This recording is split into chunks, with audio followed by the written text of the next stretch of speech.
នេះគឺជាវិធីដើររករ៉ែមាសនៅតាមព្រៃភ្នំពុកម៉ែបងប្អូនទាំងអស់គ្នាអញ្ចឹងពុកម៉ែបងប្អូនដែលគាត់ចង់ដឹងគាត់ថាមើលបែបណាដើម្បីឲ្យដឹងថារ៉ែនឹងជារ៉ែមាសហើយមើលបែបណាដើម្បី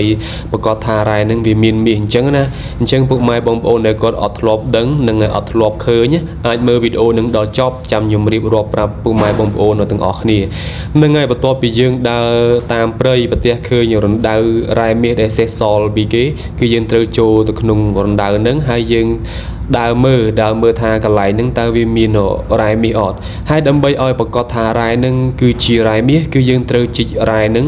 យកមកធ្វើបែបនេះសិនហ្នឹងហើយពីព្រោះរ៉ែមាសបងប្អូនទាំងអស់គ្នាមិនប្រកាសថាឲ្យតែមានរ៉ែមាសគឺមានមាសទាំងអស់ទេពីព្រោះរ៉ែមាសវាមានកន្លែងខ្លះមានកន្លែងខ្លះអត់មានកន្លែងខ្លះមានតិចកន្លែងខ្លះមានច្រើនអញ្ចឹងដើម្បីឲ្យដឹងពីវិធីសាស្ត្រដើម្បីឲ្យប្រកាសថារ៉ែនឹងវាមានមាសហ្នឹងហើយគឺយើងត្រូវយករ៉ែហ្នឹងនេះយកមកដំវាឲ្យម៉ត់យកវាមកដំអញ្ចឹងមកហើយកន្លែងហ្នឹងគឺអត់បានចូលប្រដាប់ដំមកអញ្ចឹងក៏យក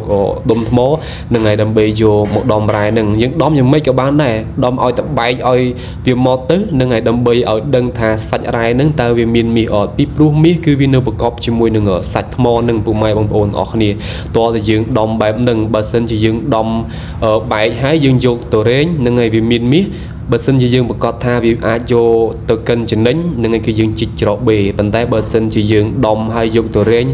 មើលទៅថាมันអាចយកបានទេគឺយើងអត់យកទេអញ្ចឹងពុកម៉ែបងប្អូនអាចតាមដានវីដេអូនឹងឲ្យដល់ចប់ទៅហ្នឹងហើយ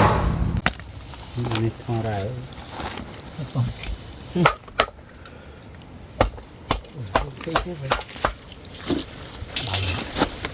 តែកម្លាំងលើកទៅណាទៅចាពុនเต็ม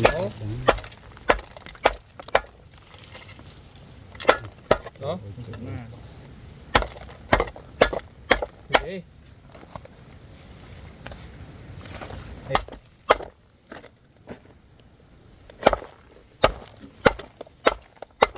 không thể vươn một con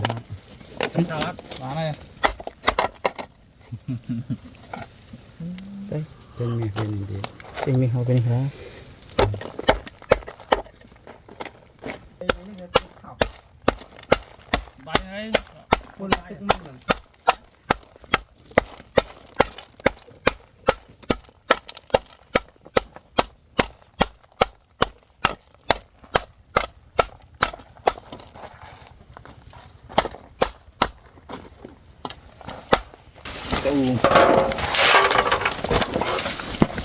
phanh ra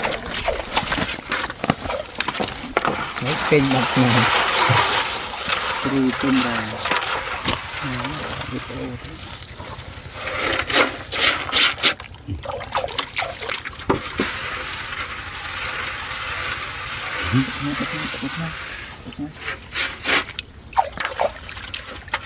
chắc tất chú với pha đó tất bình nhà cái